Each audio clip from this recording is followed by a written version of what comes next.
From Washington, D.C. to the heart of America, welcome to Mark Alford's America. I'm freshman congressman from Missouri, Mark Alford, and I believe in America. I believe in you, and most importantly, I believe our greatest days are still ahead. You know, each week, we take you behind the scenes to share the stories, the news, the legislation, and meet the great folks who I work with each and every day, helping shape our great nation. Today, we're a little bit different. We are back in our district on our holiday break, Christmas break, and we're talking with a friend of mine, Ron Freeman. Ron is a former NFL player, played for the Chiefs. He was also an All-American at Pittsburgh State University. He served as urban director for the Kansas City Fellowship of Christian Athletes and a chaplain for the Chiefs and the Kansas City Royals. Now he's a motivational speaker and author. Speaking on race relations in America, he is the author of Rethinking Race. Join us right now on Mark Alford's America as we welcome Ron Freeman. Ron, good to see you, man. Mark, great to see you as well. Welcome home. Well, thank you. Good to be home. You know, I'm home every weekend in the district. I love coming home, but it's kind of a mess up in D.C. You don't fit in, do you? I really don't, but I kind of like that. Didn't you run for Congress at one time? I did. It's crazy. It's been 30 years ago, but yeah. 30 years? Yeah, I came in second place, so yeah. Who beat you out? It was Karen McCarthy. Karen McCarthy, right? And she preceded Emanuel Cleaver. Exactly, yeah. So, but that was a good experience. What made you want to run for Congress? You know, really, it was as simple as I prayed about, well, actually, friends of mine approached me and said, would you run for Congress? And I thought, I really wasn't interested, but I earnestly prayed. And then my ex and I talked about what we needed to do in that moment and stepped through a hat in the ring and won the primary, but couldn't get it done in the general. So it's not easy running for Congress. No, it isn't. It takes a lot of energy, a lot of effort, it's a lot of sacrifice. You know that. It's been worth it for me. You went on to do other things, and I like what you're doing now. You're talking about race relations in America. As an African-American man, a black man, how do you see race relations in America right now? Well, it's really interesting. You know, and the thing is, I was with a friend of mine about 4 years ago. We were sitting in a coffee shop in Lee Summit talking about life and just what was going on in the world. It was around the time of George Floyd. And she asked me a question that really threw me off. She goes, do you think racism is worse now than it was in the 1960s? And to me, it wasn't even a question. I'd say absolutely not. Because reality is, in 1960, if I was sitting as a black man sitting in a public place with a white female, just talking, laughing, enjoying each other's company, she'd be sent home to her room to figure out what she did wrong. And I would be taken out and done to the tree and whatever, beaten, hung, or whatever they would do. It's just, there's a different culture. And I think a lot of times we don't mark the progress we've made as a nation. Because if anybody who doesn't understand, we've improved dramatically since the 1960s, the Civil Rights Act, and all different programs that have come along. And just the way people relate to each other is so much better than it was, 50, 60 years ago. Why is the perception that the improvements have not been made that many of us see that have been made? I think it's a matter of your point of emphasis and I think there's an option. Every time we have an incident, we can either curse the darkness or we can light a candle. And probably the most significant cursing of the darkness would be if you look at the American Civil War. And we look at that as a blight, as a stain on American history, which it is the most profound and significant occurrence in a positive way in human history, in my opinion. So aside from the life of death of Christ and the sacrifice that he did for mankind, in 1865, 360,000 Union soldiers laid down their lives so that my great-grandfather could be free.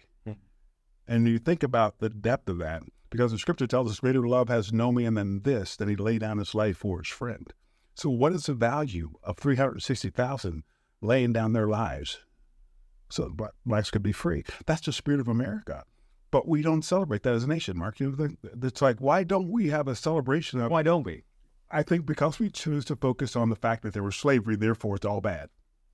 And if you want to focus on the fact that there was slavery in America, you get the whole world had slavery, and most places at different times had some form of slavery, and even today there are forms of slavery. But in involving different races. Exactly. Yeah. Oh, yeah. And you look at Northern Africa today. You look at China today. It's just the caste system in India. There's so many ways that people are oppressed, and we act like America cornered the market. That's what I mean by we curse the darkness. Instead of lighting a candle, say, our country made a decision. And when you think about our country's decision, it was rooted in the idea that all men are created equal, that they're endowed by their Creator with certain unalienable rights. And among these are life, liberty, and the pursuit of happiness. Our founders penned that, in 1776. And then you look at the preamble of the Constitution where they wanted to form a more perfect union. If you get into those two documents, you really understand they had a vision. Those weren't saying, we got everybody's equal here in America. They knew that we weren't. They knew they had some of them owned slaves, and they were committed to a better way. And I think we as a nation today, I know, as a nation are walking in that better way at a high level. And it's been a matter of a progressive realization of that vision that they cast in 1776. And so I think, to me, I look at America and I think, wow, what a great country. But we don't celebrate our greatness. We'd rather sit around and say, well, this bad thing happened, that bad thing happened. And, whenever you have a group of human beings involved with anything significant, there's going to be wrong things that happen. But if you focus on the wrong, you never acknowledge the positive, guess what? The positive's impact is limited and it's minimized. And so what's the motivation, do you think, in particularly from the left, the progressive woke side of our culture right now, what's the impetus, the ambition for not realizing the positives and concentrating on the negatives still? Yeah. Well, I think God rest his soul, but Rush Limbaugh really had it right. He's like, follow the money. Who gets paid if we stay on this narrative? And if you think about it, without the quote unquote 95% of the black vote, there would not be a Democrat in the White House. If there wasn't the 95% black vote, a lot of the things that we look at today in Washington, D.C. wouldn't have occurred. And I look at it and actually talk about this in the book about what I call the ultimate blackface betrayal, is that we've taken a lot of social issues and we use the quote-unquote black experience as a shield to bring in everything else behind it, all the other nonsense behind it. And it's like, how do we as a nation overcome what we've embraced for so long? How do we do that? I think it's conversations. I think it's sitting down and saying, hey, you know what? Mark Alford and I sit down, we talk, we're friends, and it's really easy for us to have that conversation. I've been on airplanes with people. This is really what I found interesting in the last couple of years. I talked to random strangers on airplanes about this idea of racism in America. And I think probably the best example, there's a lady, I'm guessing 75 years old, white female near Excelsior Springs. I told her I was writing this book about rethinking race, and she's, America's racist. She said, and I said, and I asked her, I said, why do you say that? Why do you say America's racist? And Mark, you could see her, she paused, and she genuinely started reflecting on it, and you could see the wheels turning. And she goes, I never thought about that. And we spent the next 45 minutes talking about the progress we've made in our lifetime. And she's like, oh my God, I'd never thought of it that way. But the bottom line is, what I talk about in the book is true. America has moved forward quantum leaps racially in how people interact. And you look at Dr. Martin Luther King Jr.'s I Have a Dream speech, and virtually everything he talked about, dreamed about, has come to pass. And I'd say virtually everything has. And yet we don't celebrate the fact that, hey, we overcame all of that and we made the world a better place. And we have still more options. I was speaking to a group of junior college students, actually an entire community. They had a community event, and we talked about rethinking race. And I actually got a standing ovation from the students about this idea of learning to build on the positive side of what we're doing in our experience. And I asked the students, I said, well, tell me about your experience ethnically, because we had blacks, whites, Hispanic, Asians, and we had a whole scope. It was even melting pot. And without exception, these kids would tell us, I feel respected, I feel accepted, I feel like I'm a part of this community. And we started talking further, and they're like, yeah, but when I turn on the TV, I hear these stories, and I see where there's racism here and there's racism there. And it's like, well, TV can make stories that aren't necessarily true. And there's so many of those situations where you have people, the motivation had to be race. Well, actually, there's more to it. That's sort of the George Floyd thing, and I won't get into the details. But there's a lot more to that story than simply a white guy and a black guy having this experience. But we made it all about race.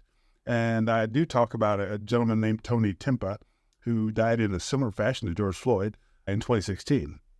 There was no one made a big deal out of it because he's white. And we don't talk about that one but the real issue, when you get into police brutality, and everybody knows this or understands it, the people who govern or control the police department are your local officials, your municipalities. We're going to come back with Mark Alford's America and hear the story of Tony Timpa, George Floyd, and something that Ron Freeman is deeply involved with right now here in the Kansas City area. That's the We the People movement. You want to hear his story and how he's trying to change attitudes here in America, rethinking race. Mark Alford's America continues after this.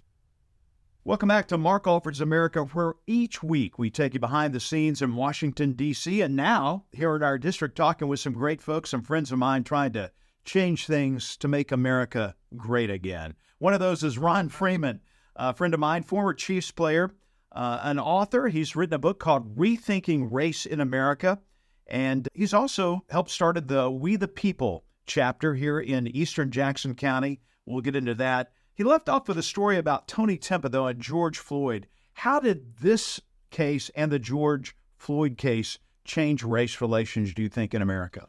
Well, I think it's interesting that with Tony Timpa's didn't change it at all because it was a non-issue, it's a non-story. And it happened, I said, 2016. I think it was in the fall of 21, when the federal court said there's no criminal wrongdoing in this case. But later on, I think it's 2022, where his family was actually awarded wrongful death compensation. But Tony Timpa was basically brushed aside as not significant, not important. George Floyd, on the other hand, was made out to be a victim and a hero. Now, Tony Timpa had not done some of the things that George Floyd had done. He had not committed a crime other than he was in public and may have been on drugs. Maybe. That's not confirmed. But there's just a lot in his case that we ignored it. Well, I say we, the national media, chose to ignore it. And I think you can't ignore that reality. Is our national media, when there's an opportunity to create a racial narrative, they will make racism an issue. And 99% of the time, it's not the issue. The issue is humanity. You know, when you look at how we as people get along, why don't we celebrate the fact that if I as a black man, if I want to live at any neighborhood in Leaf Summit, I can, if I've got the economic resources to do it. If I want to own this kind of car, if I want to travel, Dr. King talks about how if a black person driving across America in 1960s, there were places you couldn't stay. You couldn't get a room. Today, that's not the case. And it's like, why don't we say, this is good, we're moving forward? Because there's a political benefit. And that's really the simple issue. There's a political benefit if we keep this racial narrative alive. And it's really sad and pathetic. And you look at all the woke movement, the anti-racist movement, they're bent on convincing everybody that America is bad and racist because of slavery. Well, last I checked, we hadn't had slavery for 160 years or thereabouts? It's been a long time. And why don't we embrace the fact that we've done something far better and move forward? And there's a reason, Mark, you know this. There's a reason that people from Asia, people from Africa, people from Europe migrate to the United States of America to find a better way of life. And they're not all this black people, it's white people, it's Asians. Just everybody comes here because of what we offer as a nation. And yet those who are from here play this divisive game. And it's time we really need to stop, have a conversation and shut it down. I was speaking to a group probably 10 years ago. And so this has kind of been in my grinder for a while about why we label our nation racist when the reality is we do better than anywhere else in the world when it comes to race relationship, in my opinion. Think about it this way. This group of Civic Club, majority white, probably 90% white guys in the room. And I'm the speaker. And I make the comment that the reason why America has a racial problem is it's you guys. It's your fault for that. And I get this look like, well, where are you going with this, buddy? I said, because the last 40 years at the time, I said, for the last 40 years, you've been called racist and you never uttered a defense. And you think about it, how long that narrative ran without somebody saying, hey, wait a minute, no, we're not racist. You let something go on for so long. It's Joseph Goebbels, who was Hitler's propaganda minister, made the statement that I paraphrase, that if you repeat a lie often enough, people will accept it as truth. So we were repeating a lie that went unrebutted for so long, America's racist, that people begin to say, well, that must be true. But if you really see, it's like the lady on the airplane, well, tell me about where you see the racism. And what people always come up with? It's somebody over there. It's very rare that you hear somebody, well, here's my real life racist experience. No, it's something that happened out there I heard about it on TV. And that's sad and it's pathetic. I'll give you an example here real quick and we can kind of move on. But I was speaking to a group of college students and about rethinking race. The kids love it. I get called in by the administration afterwards. Their coaches want to talk to me. And I had 3 black coaches that wanted to tell me that they disagreed with my talk for 3 reasons. Number one, they felt like I gave a false promise to black students. Because I said, if you work hard, take responsibility for your life, you can succeed in America. They thought that was wrong to say. Like, okay, whatever. The other one was, Well, I got stopped at Walmart, and therefore the whole community is racist because somebody at Walmart wanted to check my bag. Walmart checks a lot of people's bags. It's not just black people. So, but in his case, it's what he wanted to make. But to me, the most egregious example of what racism was, one of the coaches tells me, he goes, well, my wife, who's black guy, and his wife's black, they were at a picnic. And she goes, my wife picked up this 5-year-old white boy, and he touched her hair. And everybody knows you don't touch a black woman's hair. Now, Mark, I don't know about you, but a 5-year-old kid touching a woman's hair is not a ground to label someone as racist. But in this man's heart and mind, he was adamant. This was an example of this community being racist. So if that's a standard, we're all doomed. Your ideas, your passions, your patriotism led you and Chuck Quisenberry to start the We the People chapter in eastern Jackson County. I know you meet out by Lake Lotawana. I've been to one of your meetings. Need to come back. What is We the People all about? I mean, it really is about we the people in order to form a more perfect union, to establish domestic tranquility, provide for the common defense, promote general welfare, really to have that constitutional declaration mindset of what this nation was all about, that the power really was to be developed by the consent of the governed. You know that. But we've gotten into this world and into this space where Washington sends out an edict and people run with it. And well, not everybody, but it's like we the people really was like, okay, how do we get people to start coming together? And that's what they should work on. We talk about safety. We talk about the Second Amendment. We talk about education, what the needs are here. We talk about unity and how we bring people together. And that's really, for me, that's where my passion is. How do you bring people together? But because we believe, as we the people, that America's future, like you're seeing, is very bright. There's so many ways we are a remarkable nation. And if we tap in, look at our communities, and whether you're in Lee Summit, you're in Pleasant Hill, you're in Warrensburg, you're around this state, the state of Missouri, you see a lot of really neat communities and people coming together and doing really wonderful things. And why don't we celebrate again the positives? And the more we do that, the more we give ourselves a chance to really do something successful. And I grew up in Boonville, Missouri, and there was at home last summer. We have the first Saturday in August, all black families celebrate the Emancipation Proclamation, right? And last summer we were talking about it and how, it's nice that we celebrate this, but, there are literally 360,000 whites who sacrificed their lives for us. Why don't we have an inclusive gathering? And a lot of people were like really good with that. And then a couple other friends who were white that we were talking to, I reached out to and said, hey, what do you guys think about doing something special next year? And they were like, yeah, that's something we can do. Well, that's what we the people's about. But how do we bring people together? How do we stand on the values and principles that really reflect America? Because that's really what we've all done. That's what we've all benefited from. And so keep that ball rolling and moving it forward. And whether that's having safer communities, dealing with crime, improving the quality of education. One of the things we've done is we did some training for law enforcement for human trafficking to identify situations. And we've had at least, and I don't have the number, I know at least 6 people have been rescued through human trafficking because of the training that we provided for law enforcement. We want to be a part of solutions to what's going on with our community. So, We the people, it's into protecting the Constitution, defending the Constitution, making sure we have an understanding of the Constitution. It's also based on conservative values and principles, though, is it not?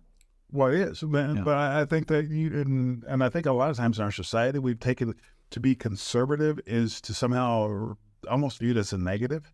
And really, the truth is I believe in the United States of America. I believe in the principles and values that led our nation to become what it's become today. And it's like, what is it about conservatism that people reject? And I always ask that question to people. Is it lower taxes? Is it being tougher on crime? Is it improving the quality of education for everyone? And everybody, well, you just want to do homeschool. No, we don't want to do homeschool. We want everybody in this country, whether in a public school, whether in a private school or homeschool, we want everybody to get the best quality education possible and have the freedom to make the choices that allow them to experience that. And to me, if that's a conservative, yeah, that's where we are, exactly where we are.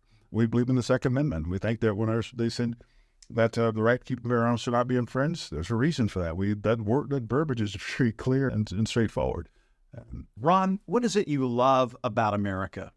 Yeah, I think the thing that I love about America the most is that it truly is a land of the free and the home of the brave. And that freedom is because there are men and women who've chosen to take personal responsibility for their well-being and their communities and their nation. And we've done something really fascinating and remarkable in our country. We've remained that way because we're the home of the brave. And the home of the brave, look at a lot of markets, our military men and women, but it's also those who stand behind our military. And I heard it once said that freedom has taste to those who fought and almost died, that we the protected will never know. And there's a lot of truth to that. But there are also a lot of the protected who will stand behind those who've chosen to stand in front of us. And I think that's what makes America great, and that's what I love about my country. Ron, thank you. Good to be your friend. Good to have you with us. The name of the book is Rethinking Race by Ron Freeman. Look for it. Hey, thanks for joining us for Mark Alford's America. We'll talk again next week. Until then, remember, I believe in you. I believe that our best days are still ahead of us. And Ron Freeman, I believe in America. God bless.